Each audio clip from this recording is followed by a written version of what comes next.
Segunda Reis, capítulo de número 4, verso 8 em diante. Vamos ler até o verso 11.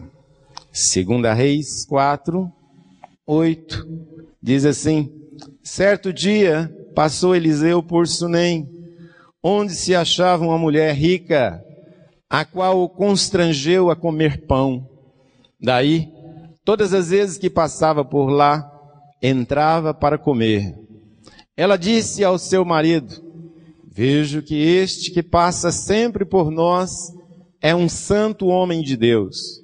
Façamos-lhe, pois, em cima um pequeno quarto, obra de pedreiro, e ponhamos-lhe nele uma cama, uma mesa, uma cadeira, um candeeiro, e quando ele vier à nossa casa, retirar-se-á para ali.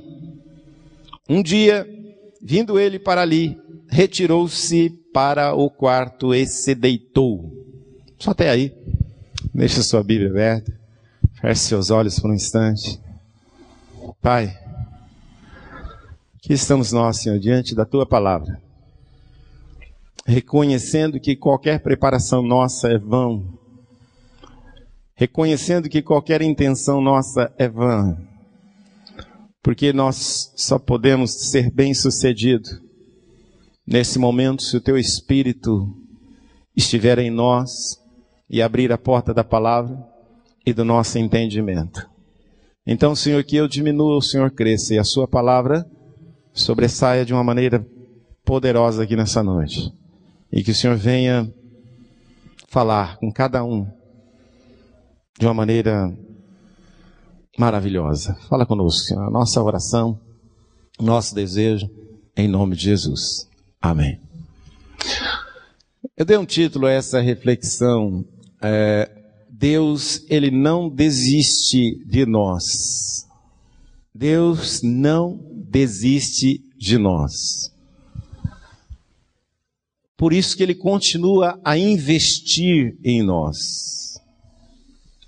Poderia dar um outro tema dizendo que Deus é um dos maiores investidores na humanidade, naquilo que Ele criou, no ser humano, na minha vida, na sua vida. Por mais que nós falhamos, por mais que nós pecamos, Deus continua investindo pesado em nós.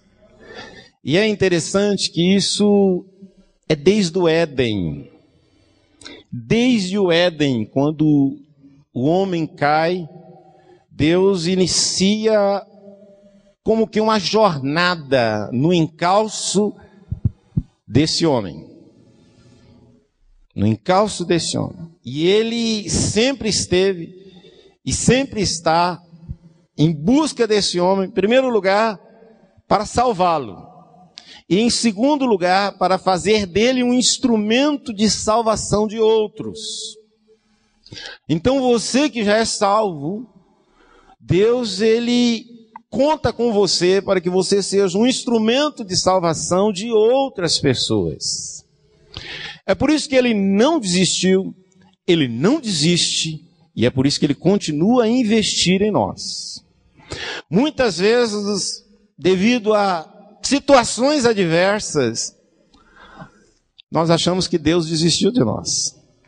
Porque dizemos assim: puxa, pisamos tanto na bola, falhamos tanto, fizemos tanta coisa errada, sucumbimos diante de tantas tentações, que achamos que Deus desistiu de nós, que Ele já não se importa mais conosco.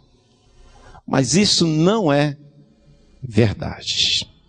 Deus, Ele conta com você para levar essas boas novas que um dia você recebeu.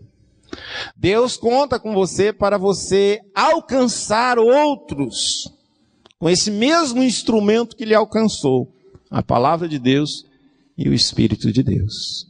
Por isso que Deus não desistiu de você.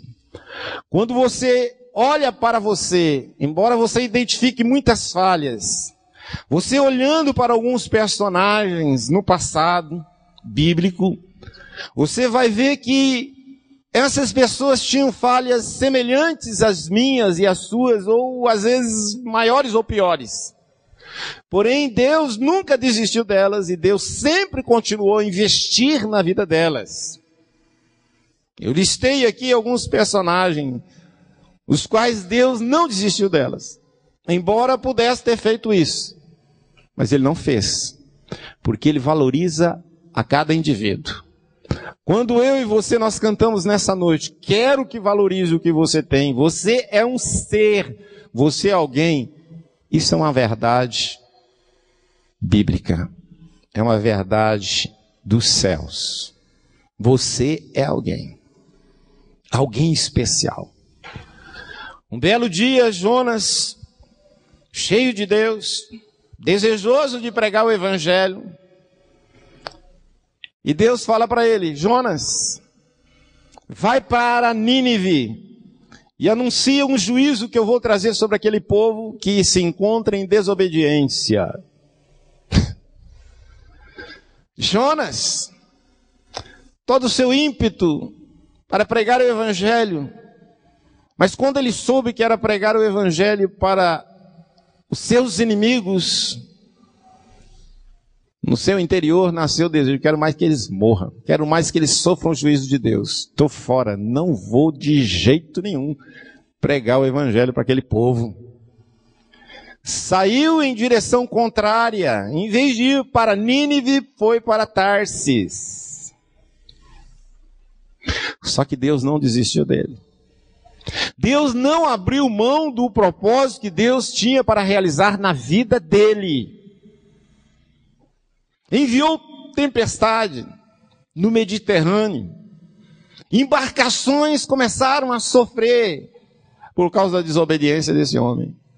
E esse homem teimoso, pensa no homem teimoso, coração duro, foi parar num ventre de um grande peixe. Só lá que ele caiu em si, ele disse: tá bom, me rendo. Mas Deus não desistiu dele. Deus poderia ter enviado alguém mais capaz. Deus poderia ter levantado uma pessoa que não odiasse os ninivitas. Deus poderia ter levantado uma pessoa menos teimosa, menos cabeçuda do que Jonas. Mas foi Jonas que Deus levantou e não desistiu dele. E ele cumpriu o seu propósito. Nínive se arrependeu e o Senhor não trouxe juízo sobre aquele povo. Um outro personagem que Deus não desistiu foi de Abraão. Abraão começou a sua caminhada em obediência, cheio de amor a Deus. Mas no primeiro desafio que ele tem, ele mente, nega que Sara seja sua esposa. Trouxe ali uma consequência terrível para os seus descendentes, por causa do seu pecado. Deus poderia ter levantado outro, mas Deus não levantou outro. Deus não desistiu de Abraão. Deus tratou com ele. Deus ministrou na vida dele. E ele se tornou o pai da fé. Alguém que havia mentido se tornou o pai da fé. Um outro personagem que Deus poderia ter dado um outro fim na vida dele. Saulo de Tarso, centurião romano, que odiava os cristãos, perseguia os cristãos, perseguia a igreja. Só que Deus tinha um plano para a vida dele, não abriu mão desse plano. Foi ao encontro dele, quando ele estava a caminho de Damasco,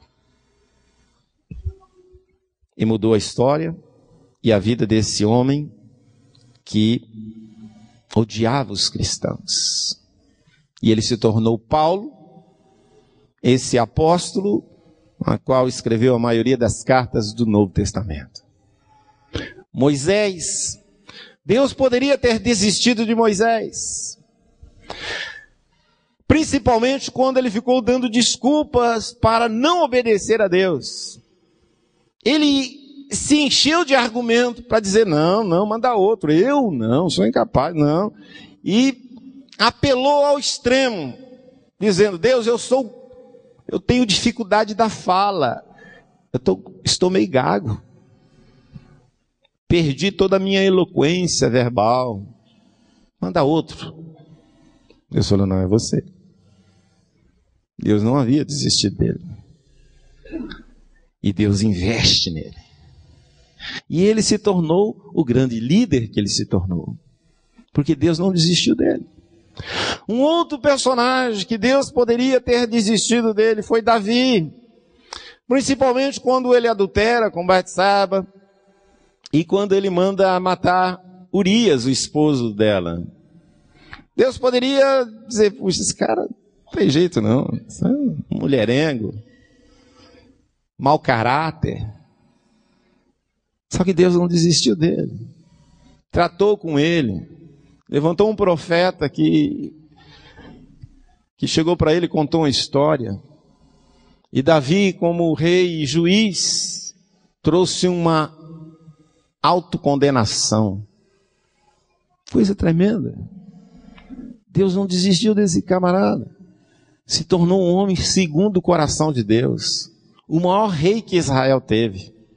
Deus não desistiu dele. Elias, o grande profeta, homem que orou, o céu cerrou, não houve chuva na terra. Orou novamente, veio chuva na terra. Orou, desceu fogo dos céus. Agora ele está com medo, desejando a morte. Quero morrer, quero morrer. Entrou em crise existencial, depressão. Deus poderia dizer: olha, morra. Só que Deus não desistiu de Elias. Deus não desistiu do profeta Jeremias. Quando ele, inseguro, ele argumenta que ele era incapaz de exercer o ofício profético ao qual Deus o havia chamado. Ele fala: eu não passo de um menino. E Deus fala para ele: não diga isso. Porque aquilo que eu mandar você falar, você vai falar. E onde quer que eu te enviar, você irá. Deus não apenas não desistiu mediante as argumentações de Jeremias, como investiu nele. Um outro personagem, Pedro. Pedro, esse que nós conhecemos, né? Como aquele que negou Jesus 3 vezes.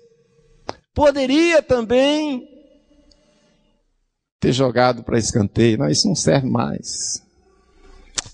Isso aí, na hora do pega, ele espanou a nossa linguagem. Não aguentou a pressão. Negou a Cristo. Só que Jesus vai no encalço dele. Não desistiu dele. Investiu nele. O que eu aprendo aqui com esses personagens e com esses comissionamentos que eles tinham sobre suas vidas é a mesma coisa que acontece comigo e com você e com o comissionamento que eu e você nós temos. Deus não desistiu de você. Por uma simples razão, os propósitos de Deus são eternos e imutáveis. Deus não muda de ideia. Sabia disso? É você. É você. Eu fugi 12 anos de Deus. Eu não queria saber de depender de Deus. Eu era profissional. Estou fora. Eu comparo a minha história com uma história de Jonas, né? Estou fora. Fugi. Saí de São Paulo, fui para Ji-Paraná, em Rondônia. Fugindo de Deus. Só que mal sabia que Deus estava no meu encalço. Por uma simples razão. Ele não havia desistido de mim, não havia mudado de ideia com relação ao chamado que ele tinha para mim. Queridos, eu não sei em que ponto que você está do chamado de Deus para a sua vida. Talvez você está abatido, desanimado. Talvez você está se sentindo injustiçado. Talvez você está se sentindo fraco. Mas eu quero dizer para você que Deus não desistiu de você. E esse texto mostra algo tremendo demais. Que Deus não apenas não desiste de nós, como Ele investe em nós. Então eu posso afirmar que Deus, Ele não desampara aqueles que Ele chama. Pergunta para o seu vizinho: você foi chamado por Deus para fazer parte do aprisco do Senhor? Você foi chamado? Você está aqui porque você atentou para esse chamado de Deus para a sua vida? Essa palavra é para você. Deus não desampara os que Ele chama. Você olha aqui esse homem Eliseu, profeta, andando de um lado para o outro. Sunem era caminho dele quando ele ia para Jezreel. Trajeto de ida e volta. Talvez ele tinha ali algumas dificuldades nesse trajeto. Só que um dia Deus levantou alguém para dar um basta no sofrimento de Eliseu. Levantou aqui a mulher. Ela rica e diz assim: todas as vezes passa um homem aqui, vou chamá-lo para comer. Vou dar um basta nas limitações físicas ou necessidades físicas da vida desse homem. Isso aqui é um tipo de provisão de Deus para a vida daqueles que foram chamados por Deus. É quando Deus levanta alguém para dizer: olha, vou dar um basta no seu sofrimento. E eu quero profetizar aqui, irmão, que Deus está levantando pessoas para dar um basta no seu sofrimento. Te ajudar. Para renovar suas forças. É isso que eu observo aqui. Essa mulher, ela não tem nome. Não há uma genealogia dessa mulher. Só uma descrição da sua condição social e financeira. Só. Mas ela é alguém que Deus levanta para ajudar um homem de Deus. Para dizer: olha, todas as vezes que você passar aqui, você não vai mais passar aqui com fome. Aqui você vai ter um lugar de refrigério. Aqui você vai ter um lugar de renovo. Deus está levantando alguém para ser isso na sua vida. Segunda coisa que eu observo aqui, verso de número 9. Você que é alguém chamado por Deus, homem, mulher, moço e moça de Deus. Veja o verso de número 9, ela diz assim ao marido: vejo que este que passa sempre por nós é um santo homem de Deus. Fala para o seu vizinho: você está sendo observado.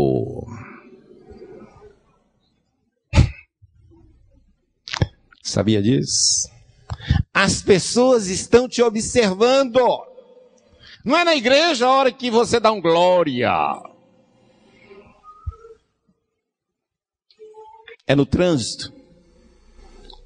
Quando você é fechado e retribui com aquele gesto de gentileza: Deus abençoe, querido. É quando você compra algo e não paga. É quando você dá um cheque e permite que esse cheque fique flying, voando por aí.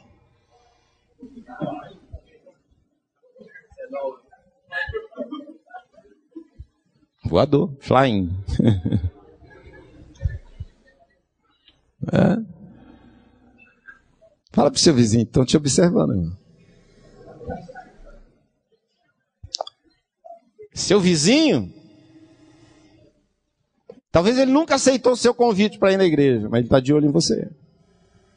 Na maneira como você trata seu cônjuge, na maneira como você trata os seus filhos, na maneira como você trata-os, se você os cumprimenta ou não, você está sendo observado.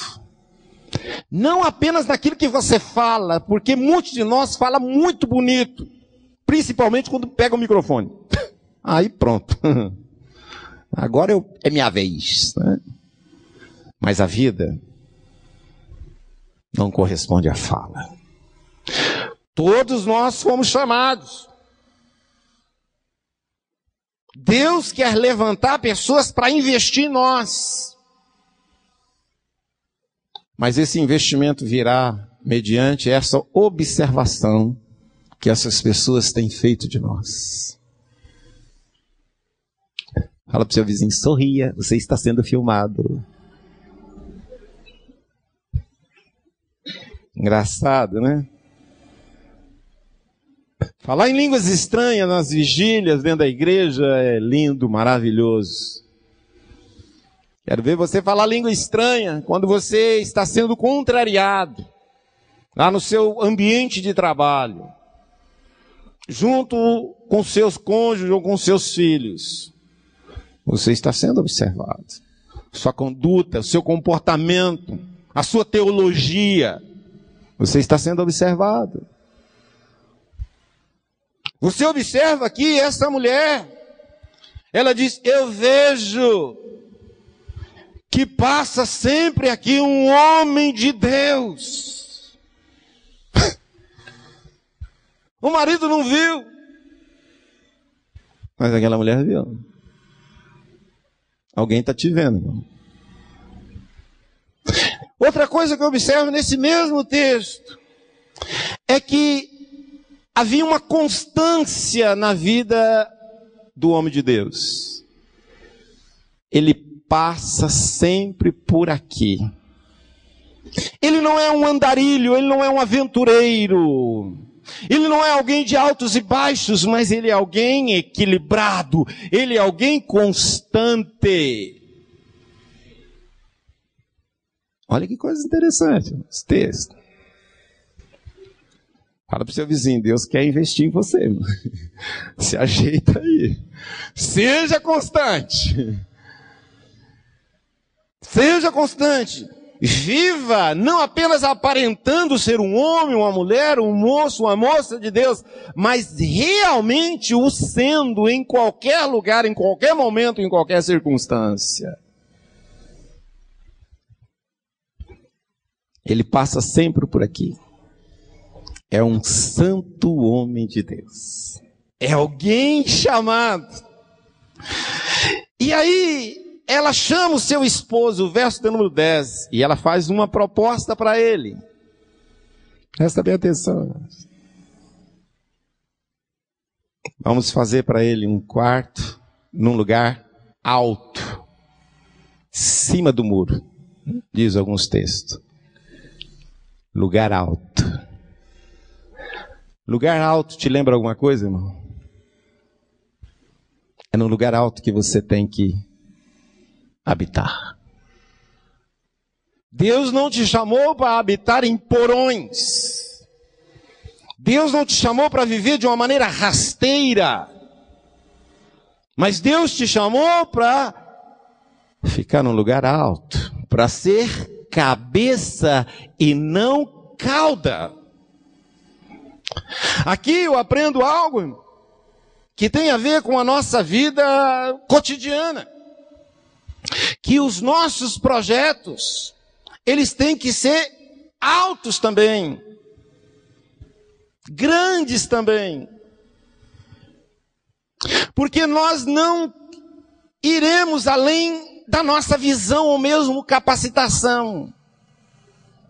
É por isso que eu e você temos que buscar mais conhecimento, mais capacitação, sairmos do porão e ocuparmos esse lugar alto. Lugar alto, irmãos, dá um campo de visão muito maior. Olha onde Deus quer te colocar, irmão, num lugar alto. Fala para o seu vizinho, Deus quer investir em você, irmão. Talvez você achava que Deus havia desistido de você, mas Deus não desistiu de você, Ele veio no seu encalço, e essa palavra não é para quem não veio, é para quem está aqui. Ele quer te colocar num lugar alto, Ele quer que você saia do porão, Ele quer te colocar por cabeça e não por cauda. Então comece a pensar coisas altas, coisas grandes, comece a ampliar a sua visão, expandi-la, comece. Foi o que a mulher propôs para o marido. Vamos construir um lugar, um quarto, em cima do muro, um lugar alto. Agora, dentro desse quarto, irmãos, que eu quero convidar você a adentrar nele hoje pela fé. Dentro desse quarto, ela disse, vamos colocar nele 4 coisas especiais. Uma cama. Vamos colocar uma cama. E quando você pensa em cama, lembra o quê? Descanso. Quantos de nós não estão cansados? É muito comum eu ouvir isso. As pessoas dizerem assim, pastor, olha, tá duro, hein? Tô numa gata. É a expressão. Estou cansado. Estou cansada. Pastor, que tempo é esse, pastor? Parece que os dias não têm mais 24 horas. Quando você vai ver, corre de um lado para o outro, já acabou o dia e você está morto de cansado. Há uma cama. Há uma cama que foi colocada nesse quarto, construída num lugar alto.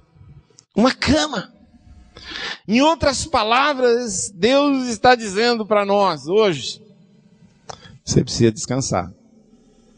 Fala para o seu vizinho, você precisa descansar.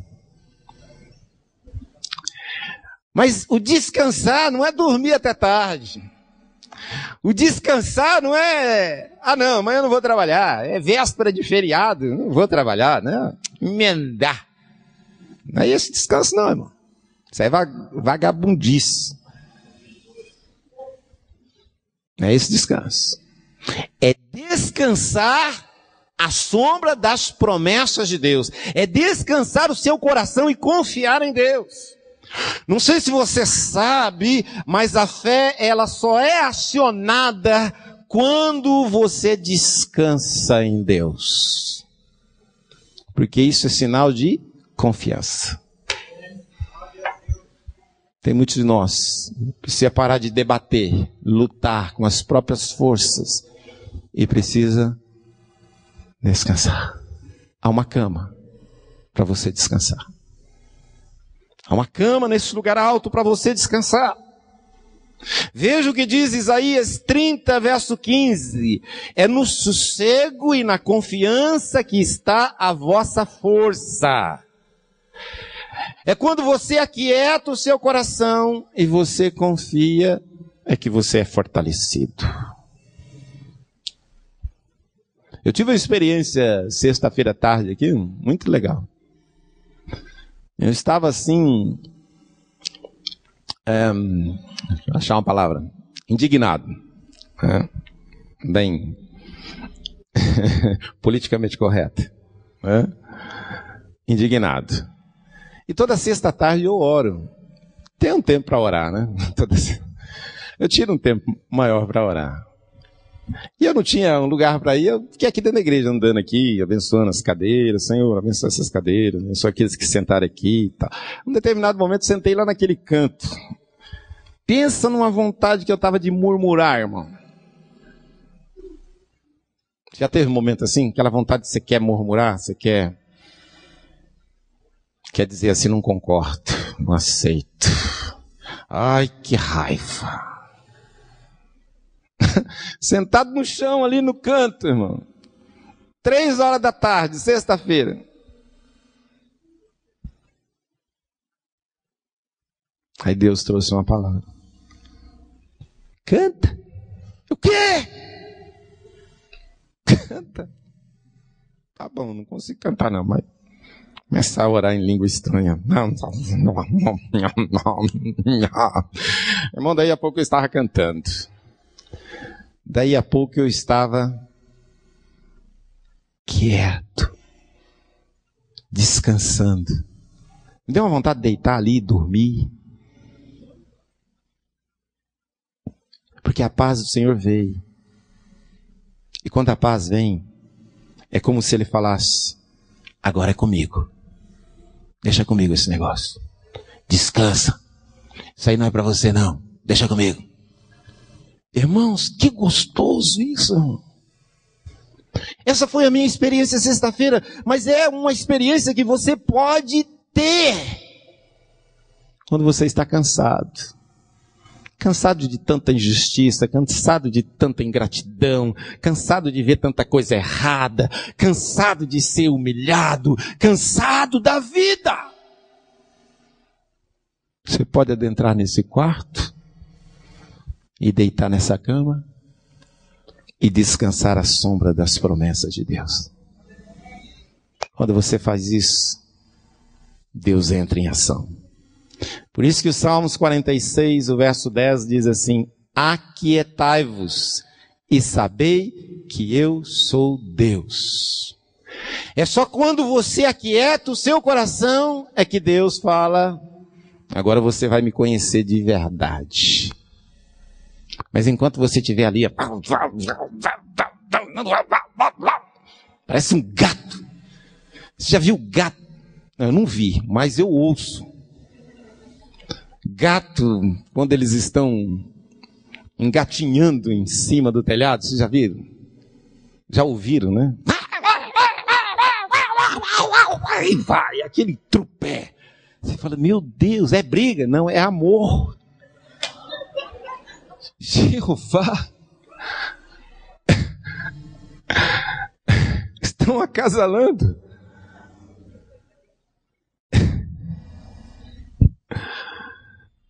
Queridos, enquanto você estiver como um gato acasalando, seu coração tiver essa turbulência toda, você não vai saber quem é Deus. Mas em meio ao caos, em meio às lutas, quando você aquieta o seu coração, quando você sai de cena, aí Deus entra. Fala para o seu vizinho: tem uma cama nessa noite para você deitar e descansar, irmão. É uma cama aqui. É uma cama. Você está cansado? Você precisa parar de debater. Você precisa parar de argumentar. Você precisa parar de ser advogado de si próprio. Descansa. Há uma cama. Outra coisa, outro elemento nesse lugar pessoal. Porque quarto é um lugar pessoal, não é? Seu quarto, você recebe toda a comitiva. Ô, irmãos, vamos lá no meu quarto, lá conhecer o meu quarto. Né? Aí chega na igreja, né? Vamos fazer o culto aqui no meu quarto. Né? Não é. Quarto é um lugar íntimo, né? Privativo. É um lugar pessoal. Não perca a linha do raciocínio, não, irmão. É um quarto que Deus está preparando para você hoje. Um lugar alto, um lugar privativo, um lugar pessoal. Quarto é lugar de intimidade. Quarto é lugar onde você pode se despir sem vergonha. É um lugar de transparência. É um lugar de você realmente se manifestar como você é de fato. É um quarto. Foi isso que Deus preparou para o homem de Deus. Um quarto. Com a cama, e tinha outro elemento ali, uma mesa. Mesa leva-nos a pensar em alimento.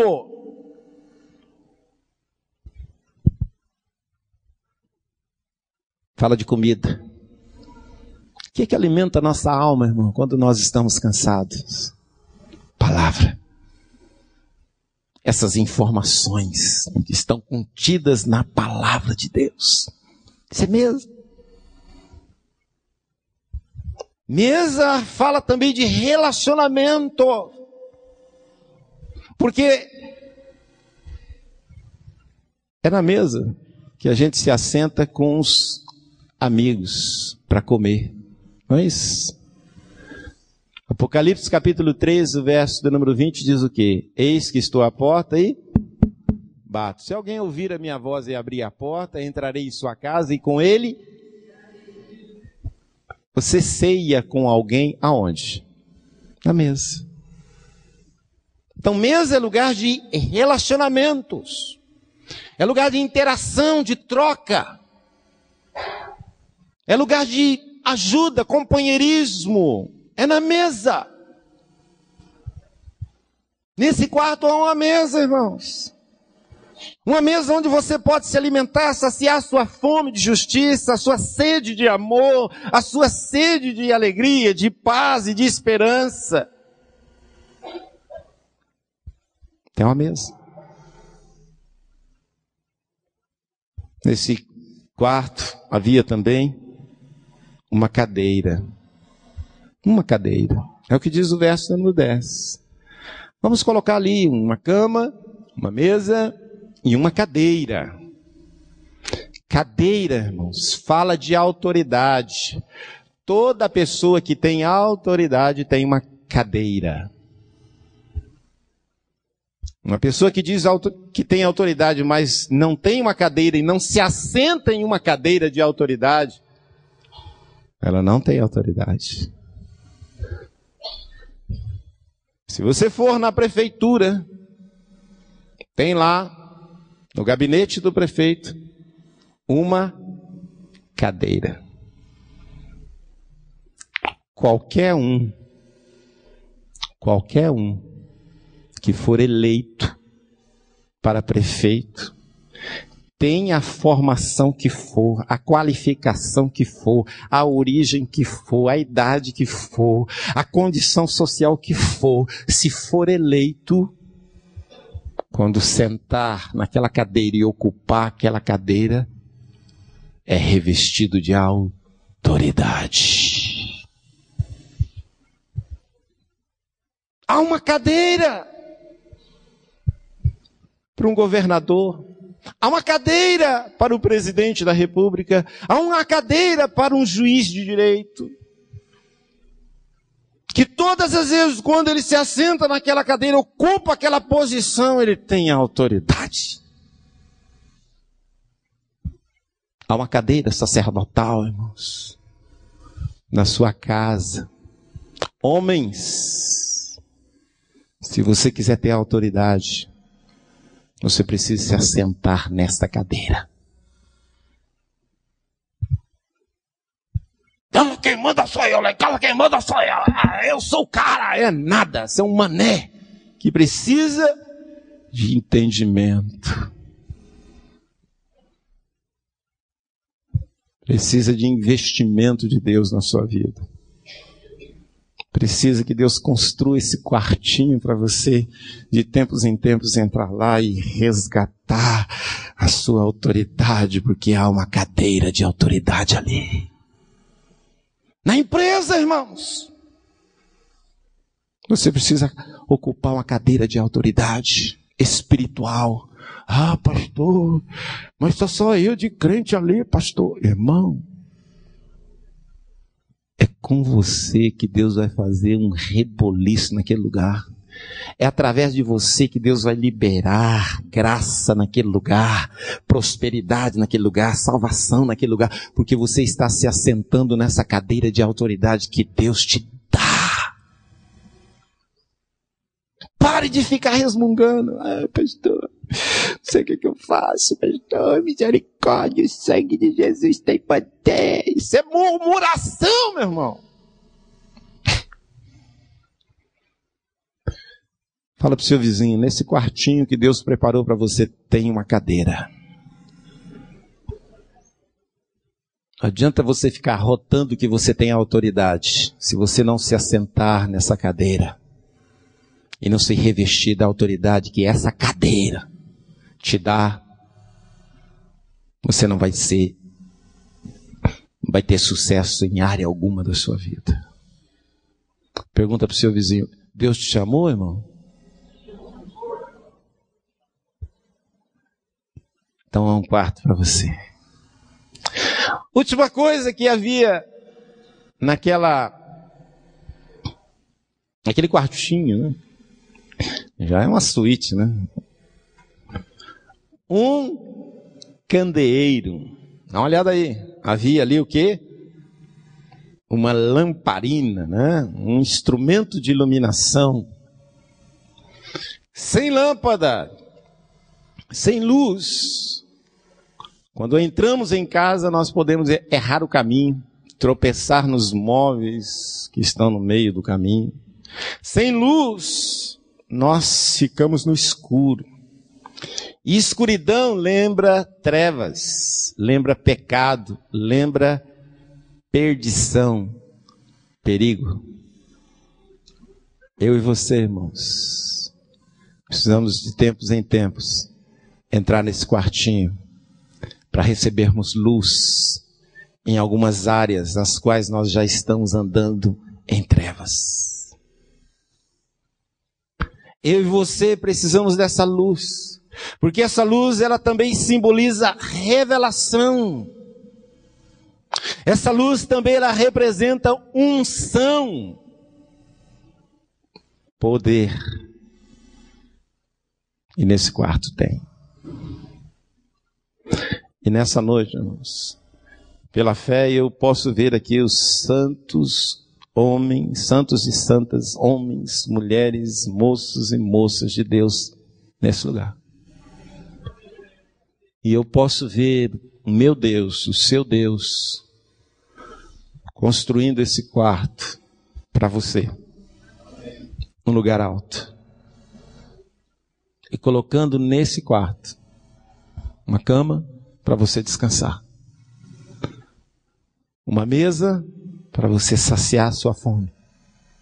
Uma cadeira para você entender que você tem a autoridade para pisar serpentes e escorpiões e nada lhe fazer dano. Nesse quarto tem um candeeiro para quando você perceber que seu fogo está apagando, você entrar nele e receber unção, receber um renovo, receber luz, receber revelação, receber discernimento, receber graça. Quer entrar nesse quarto, irmão? Fica de pé. Fica de pé que eu quero orar por você.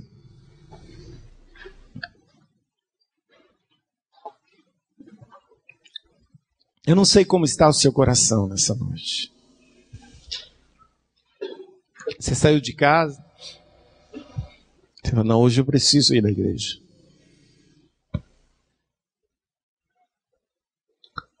Eu preciso adorar o meu Deus. Mas eu quero dizer que antes de você sair de casa, Deus já estava te observando.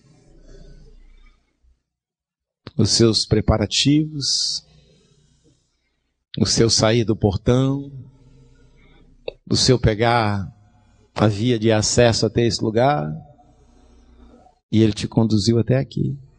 Ele está de olho em você.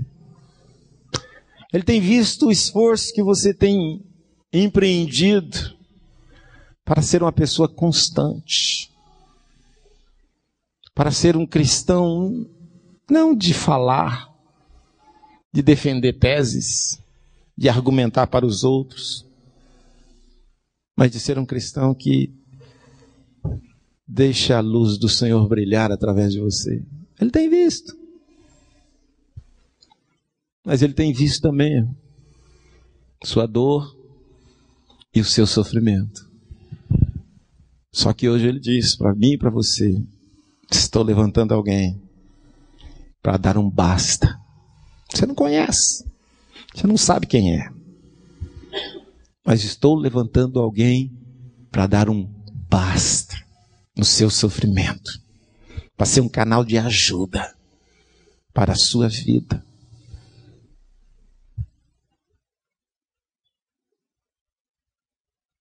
E eu estou construindo num lugar alto um lugar só para você. Só para você. Um quarto. Irmão, não é uma sala de jantar. Não é uma varanda. É um quarto. Um lugar de intimidade. Deus está investindo em você, irmão. Presta atenção. Ele está construindo um quarto. Nesse quarto tem uma cama. Ah, pastor, eu preciso dormir. Faz dias que eu não durmo. Hoje você vai dormir, irmão, se você entrar nesse quarto. E não vai dormir aquele sono onde o espanto noturno faz parte. Você acorda assombrado, assustado, com pesadelos, com sonhos doidos. Não. É aquele sono do justo. Em paz me deito, logo pego no sono, porque o Senhor vela por mim. Que você vai deitar nessa cama. E há uma mesa também, nesse quarto, irmão. Está com fome? Essa mesa tem toda a suficiência para que você tenha a sua fome e a sua sede saciada. Não sei o que você necessita, mas Deus sabe. Pastor, estou sem força para continuar lutando. Nessa mesa tem, um fortificante espiritual para a sua alma.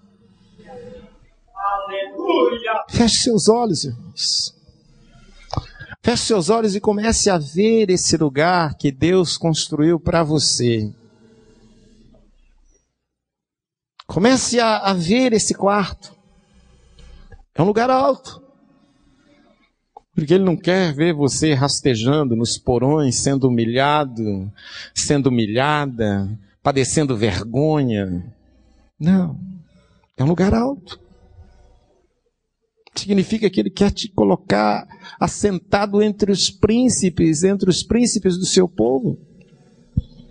Ele te tirou da sarjeta. Não foi para continuar na sarjeta, mas foi para sentar entre os príncipes, em lugares altos. Está vendo esse quartinho? Está vendo esse lugar que é seu? Esse lugar privativo? Você está vendo, irmão? Há uma cama aí. Há uma cama para você aquietar o seu coração, descansar o seu corpo físico, tão cansado. Você diz, pastor, estou cansado. Estou cansado de orar. Estou cansado de ver os meus sofrendo. Estou cansado de ir e voltar do meu trabalho e achar que não tem mais jeito. Estou cansado. Tem uma cama aí. Tem uma cama aí. Mas há uma mesa aí também. E quando você desperta, você sente fome. E nessa mesa tem tudo. Tudo que Jesus conquistou na cruz tem nessa mesa. Se Ele entrou aí na sua casa e Ele quer cear com você, então tudo o que é necessário tem nessa mesa. Não sei a qualidade da mesa, mas eu sei o que há sobre a mesa. A paz para você que está aflito, a saúde para você que está enfermo, a alegria para você que está entristecido, a esperança para você que está abatido. Nessa mesa, há perdão para você que se sente culpado. Tem tudo nessa mesa, irmão. Aquela mulher não tinha razão alguma para fazer aquilo pelo homem de Deus. Deus não tinha razão alguma para fazer o que Ele está fazendo hoje com você. Mas é que Ele deseja investir em você. É porque Ele deseja que você dê continuidade ao chamado que Ele tem para você. Ele não quer que você enterre os seus dons, os seus talentos. Ele não quer que você desista. Tem uma mesa aí. Veja aí o que você precisa nessa mesa. Pode pegar. O que você precisa? Mas tem uma cadeira aí também. Cadeira é um lugar de você se assentar. Cadeira é um lugar onde você vai exercer a sua autoridade. E Deus tem te dado autoridade, irmãos. Deus tem te dado um cajado de autoridade, irmãos. Você não pode ficar se sentindo um miserável, um pequeno, um derrotado, um fracassado. Você não pode continuar se sentindo um desgraçado, alguém totalmente desprovido de graça. Não. A graça do Senhor está sobre você. Se assente nessa cadeira. Deus já te deu autoridade. Sente-se nessa cadeira de autoridade. E comece a decretar a falência de todos os intentos malignos contra a sua vida, contra a vida dos teus filhos, contra o seu casamento, contra os seus empreendimentos, contra a sua vida espiritual. Comece a decretar a falência de tudo aquilo que tem se levantado contra você. Comece a decretar, irmão. Você pode se assentar nessa cadeira de autoridade. Está no seu quarto. É o seu quarto.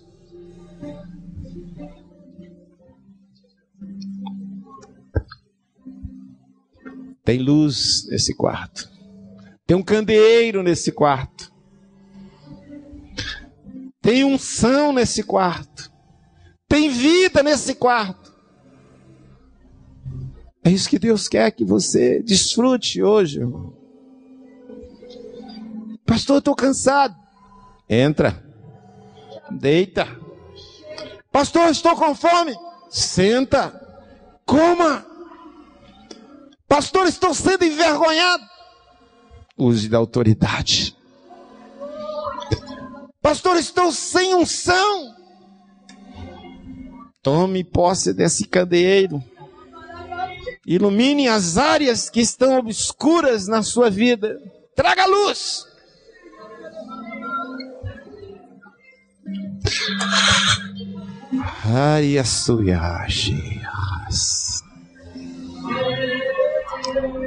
Irmãos, Deus não desampara aqueles que Ele chama. Você pode ter falhado, fracassado em algumas áreas, em algumas coisas, em algumas vezes. Mas Deus não desistiu de você. Ele está no seu encalço. Ele marcou esse encontro para você. Ele preparou esse banquete para você. Tão somente para dizer: ei, eu continuo investindo na sua vida. Tenho visto o seu andar, o seu deitar, o seu levantar. Tenho visto as suas lágrimas. Tenho visto a sua fome. Tenho visto os seus reveses diante das adversidades. Por isso que Ele está levantando alguém. Por isso que Ele levantou alguém.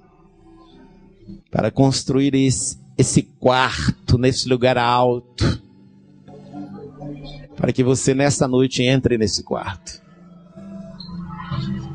Entra nesse quarto, irmão. A Bíblia diz que quando Elias chegou ali, ele subiu até o quarto, deitou, descansou. Quem sabe hoje você precisa de deitar e descansar. Entra nesse quarto, irmão, deita. Deita. Aquieta o seu coração. Pare de debater-se. Pare de questionar. Pare de lutar. Descansa. Cama é lugar de descanso. Cama é lugar de refrigério. Há uma cama aqui, irmão. Há uma cama com seu nome, com seu número, do seu tamanho, preparada para o seu peso. É pessoal, intransferível, tem o seu cheiro. Há uma cama aqui, irmão. Há uma cama para você que está cansado, cansado. Pastor, estou cansado de tanta dor. Estou cansado de tanto tomar remédio, medicamento. Estou cansado. Dá um basta. Deus está entrando com um basta aí, irmão.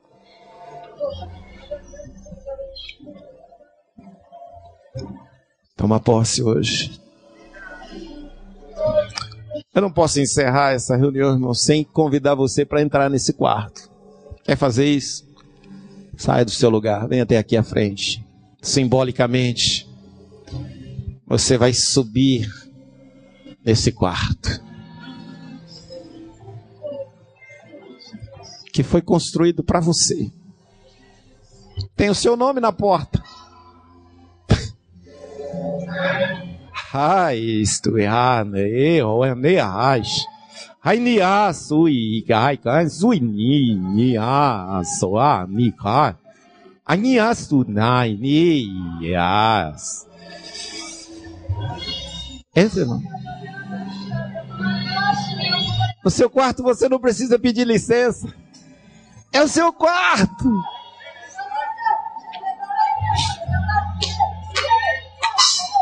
No seu quarto ninguém precisa dizer como é que você deve entrar. É o seu quarto. Entra nele. Sobe até ele. E se precisa de descanso, relaxa. Descansa. Se está com fome, coma. Há uma mesa posta aí. Se está fraco, há uma unção nesse candeeiro que pode vir sobre a sua vida, te fortalecendo, te capacitando. E você pode receber isso hoje. Você pode receber luz que esse candeeiro vai trazer para você. Revelação de coisas que estavam obscuras, as quais você não entendia.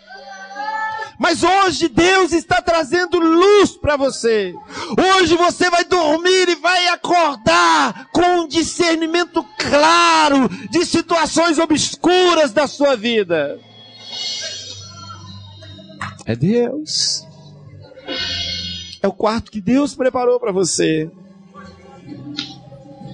Mas estou me sentindo sem força, sem autoridade.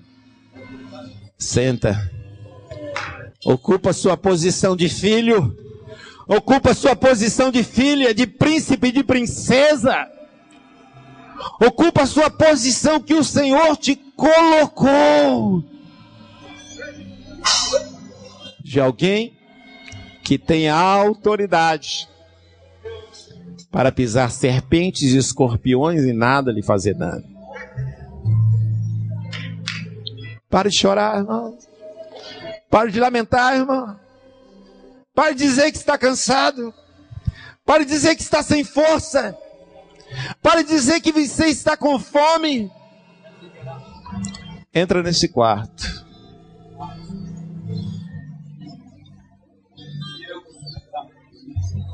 Cheia lá e as tuas.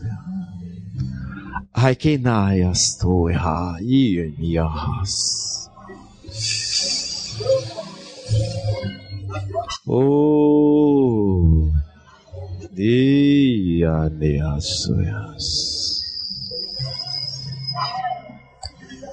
Vem, Senhor. Vem, Senhor. Vem, Senhor. Vem, Senhor. Vem, Senhor. Vem, Senhor. Vem, Senhor. Vem, Senhor. Vem, Senhor, e põe um ponto final, Senhor. Nesse ciclo de derrota, nesse ciclo de vergonha, de humilhação, de limitação, vem, Senhor. O Senhor fez isso com aquele homem. Levantou alguém para dar um basta.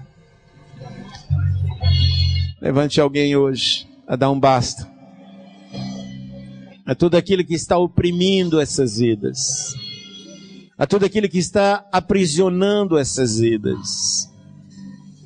Dá um basta, Senhor. Libera uma palavra de vitória. Libera uma palavra de vitória.